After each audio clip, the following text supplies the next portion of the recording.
Hi everyone, welcome back to Priya says. मैं हूं प्रिया। कैसे हो आप सब? आई होप आप बहुत अच्छे से होंगे।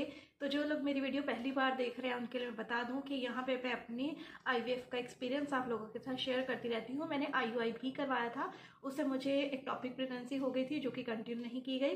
फिर मैंने आईवीएफ करवाया, उससे मुझे ट्विंस प्रेगनेंसी थी और मुझे 2 बेटे हुए। और इसका जो भी है मेरा अपना एक्सपीरियंस वो मैं शेयर करती रहती हूँ।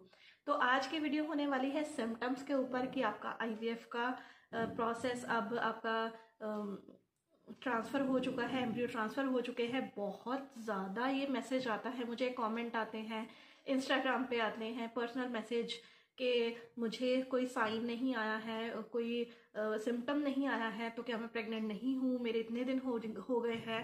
तो इसके ऊपर मैंने पहले भी वीडियो बनाई है। तो आज मैं आपको डिटेल में आपको ये चीज़ बताने वाली हूँ कि ये जो जैसे अलग अलग एम्ब्रियो ट्रांसफ़र होता है, किसी का 3rd डे का एम्ब्रियो ट्रांसफ़र होता है, किसी का 5 डे का होता है। तो उस हिसाब से आपकी जो इम्प्लांटेशन के साइन है वो भी थोड़े अलग तरीके से होंगे। जो आपके जो साइन, जो आपके सिम्टम स्टार्ट होते हैं, उनका जो एक पर्टिकुलर टाइम है, अगर आपको वो साइन हो रहे हैं तो वो प्रेगनेंसी के हो सकते हैं। वो आपको कम से कम जब आपका ट्रांसफ़र हुआ है उसके 6 या 7वें दिन के बाद आएंगे। कम से कम आपको 1 हफ्ता उसको लेके चलना है। और ये भी ज़रूरी नहीं है कि आप सबको ही सिम्टम्स आए, ये भी ज़रूरी नहीं होता। कई बार किसी की नॉर्मल चल जाती है प्रेगनेंसी, और नॉर्मल इम्प्लांटेशन के बाद का जो टाइम होता है उनको कोई दिक्कत नहीं आती और वो प्रेग्नेंट होती हैं।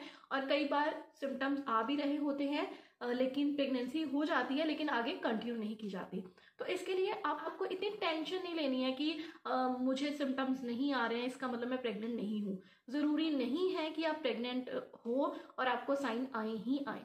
चलो मैं आपको बताती हूँ कि आपको, जैसे मैं बताया कि आपको कम से कम 1 हफ्ता तो लेके चलना है, ठीक है। आपको उसके बाद मेन जो इसका एक जो सिम्टम होता है वो होती है इम्प्लांटेशन ब्लीडिंग। कई बार बहुत सारी लड़कियां डर जाती हैं। तो देखिए, डरने वाली बात तब होती है जब आपकी जो ब्लीडिंग है वो कंटिन्यू हो। अगर आपकी पैंटी लाइन पे आपको हल्का सा 1-2 स्पॉटिंग नजर आ रही है, स्पॉट नजर आ रहा है, तो वो अच्छा साइन है। उससे आपको डरने की जरूरत नहीं है। आपको अपनी मेडिसिन बिल्कुल बंद नहीं करनी है। एक तो मुझे मैसेज आया था कि वो लड़की ने 1-1.5 दिन पूरी दवाई नहीं खाई, वो रोने धोने लगी कि नहीं मेरी तो मतलब कंटिन्यू नहीं हुआ, मेरा मतलब मेरा सक्सेसफुल नहीं हुआ, उसने दवाई छोड़ दी। उसको मैसेज आया कि ऐसे ऐसे मेरी तो परसों मेरी ब्लीडिंग हो गई, मेरा तो वो हो गया। तो मैंने कहा आपने डॉक्टर से बात की?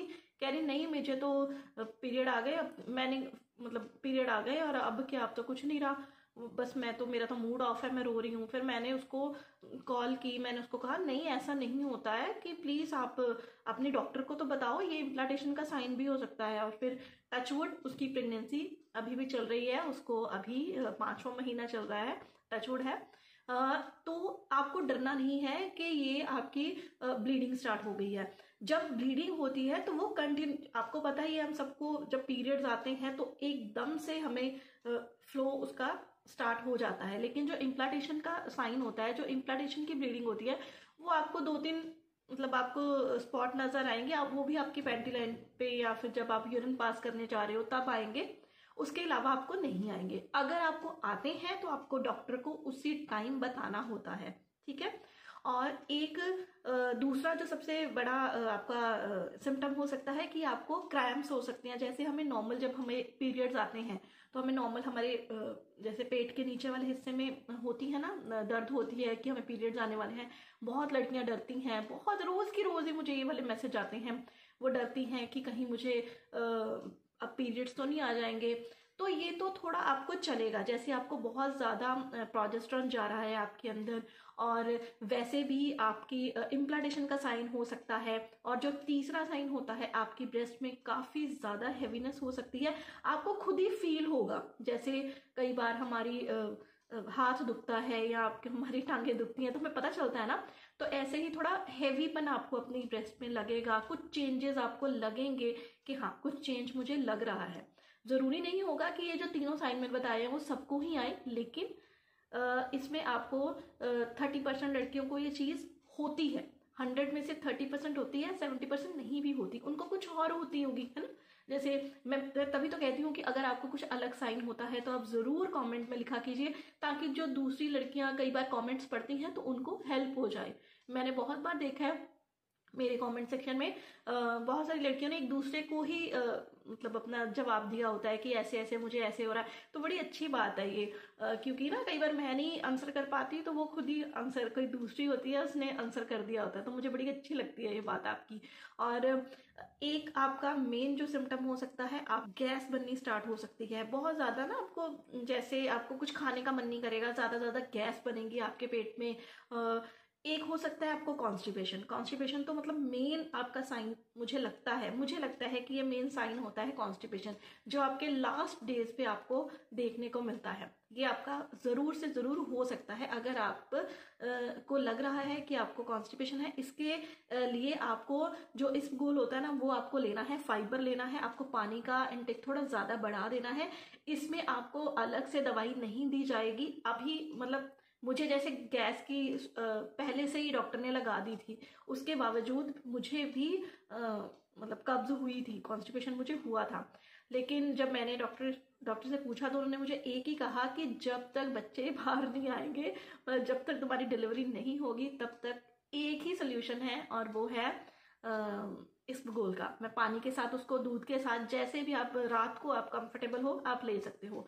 चूरन वगैरह अगर आप कोई लेते हो तो प्लीज़ एक बार आप अपनी डॉक्टर से पूछ लीजिए, क्योंकि कई बार क्योंकि आयुर्वेदिक होते हैं चूरन, तो उनमें कोई चीज़ ऐसी ना, जड़ी बूटी है ना, ऐसी ना डली हो जो प्रेगनेंसी में ना ली जानी हो। तो इसलिए इसबगोल जो है वो बेस्ट होता है। पानी का इंटेक आपको करना होता है। हाँ, एक और बात मुझे पूछी थी किसी ने कि क्या हमें गर्म पानी पीना है। तो देखिए, मैं इस चीज़ को नहीं मतलब अवॉइड किया था मैंने, क्योंकि मैंने जब गूगल किया था, मुझे जब कॉन्स्टिपेशन हुई थी तो मैंने गूगल करके देखा तो वहाँ था कि नहीं, प्रेग्नेंट लेडीज जो होती हैं उनको गर्म पानी अर्ली प्रेगनेंसी में नहीं पीना चाहिए।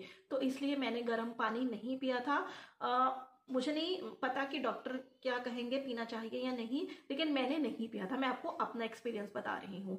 तो ये थे मेरे 4-5 जो सिम्टम्स थे। ये आपको 7वें से 8वें दिन से स्टार्ट हो सकते हैं, 1 हफ्ता आपको लगेगा।